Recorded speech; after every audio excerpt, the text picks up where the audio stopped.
ரோட்ல போற ஒரு சில வண்டிகளுக்கு மட்டும் எக்ஸ்ட்ராவா ஒரு பிரிவிலேஜ் ஒண்ணு கிடைக்குது. என்ன பிரிவிலேஜ் அப்டின்னா, இந்த சிவப்பு, ஊதா விளக்குகள வந்து அவங்களோட வண்டியில மாட்டிக்கிறாங்க. இந்த பிரிவிலேஜ் எப்படி உருவாகுது? அவங்க வந்து படிச்சு, பட்டம் பெற்று ஒரு ஐஏஎஸ் ஆஃபீசராவோ, இல்ல ஒரு போலீஸ் ஆஃபீசராவோ மாறுனாங்களா அப்படின்னு சொல்லி கேட்டீங்கன்னா, கிடையாது. இல்ல எங்கேயாவது ஆக்சிடென்ட் ஆயி ஆம்புலன்ஸ்ல போறாங்களா அப்படின்னு சொல்லி கேட்டீங்கன்னா, அதுவும் கிடையாது.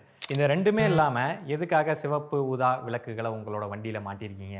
ஏன்னா நேத்து நைட்டு நான் வண்டி ஓட்டிட்டு போகும்போது ஆம்புலன்ஸ் சத்தம் கேட்குது. சரி வழி விடலாம் அப்படின்னு சொல்லி சைடு மிரர பார்த்துட்டு நானும் வழி விடுறேன். ஆனா ஆம்புலன்ஸ் என்ன தாண்டி போகவே மாட்டேங்குது. அங்கேயே தான் நிக்குது. பின்னாடி வர்ற வண்டி எல்லாமே என்ன புடிச்சு ஹார்ன் அடிச்சிட்டு இருக்காங்க. ஏன் வண்டிய சம்மந்தம் இல்லாம ஒதுக்குற அப்படின்னு சொல்லி. அப்புறம் பார்த்தா தான் தெரியுது ஆம்புலன்ஸ் வண்டி ஆப்போசிட் ரோட்ல போய்க்கிட்டு இருக்கு. அப்ப சைடு மிரர்ல தெரிஞ்ச ஆம்புலன்ஸ் என்னன்னு சொல்லி பார்த்தீங்கன்னா, பிரிவிலேஜ்டு வண்டி. அதாவது அதுல சிவப்பு, ஊதா விளக்குகள போட்டு மின்ன வைக்கிறாப்ல. இந்த மாரி ஆம்புலன்ஸ்க்கோ, இல்ல போலீஸ் வண்டிகளுக்கோ சிவப்பு, ஊதா லைட் குடுக்கறதுக்கான காரணம் என்ன தெரியுமா? மற்ற விளக்குகள்ல இருந்து இது வித்தியாசமா தெரியணும் அப்படின்றதுக்காக தான். ஸோ ரோட்ல யாரு போனாலும் சரி, இந்த சிவப்பு, ஊதா விளக்குகள பார்த்தாங்க அப்படின்னா, அது ஒரு எமர்ஜென்சியான வண்டி அப்படின்னு சொல்லி ஆட்டோமேட்டிக்கா வழிவிட ஆரம்பிச்சுருவாங்க. ஆனா மாடிஃபிகேஷன் அப்படின்ற பேர்ல இன்னைக்கு இந்த கலர் லைட்ட போட்டு அப்படியே கண்ண பறிக்கிற மாரி மின்ன வைக்கிறாங்க.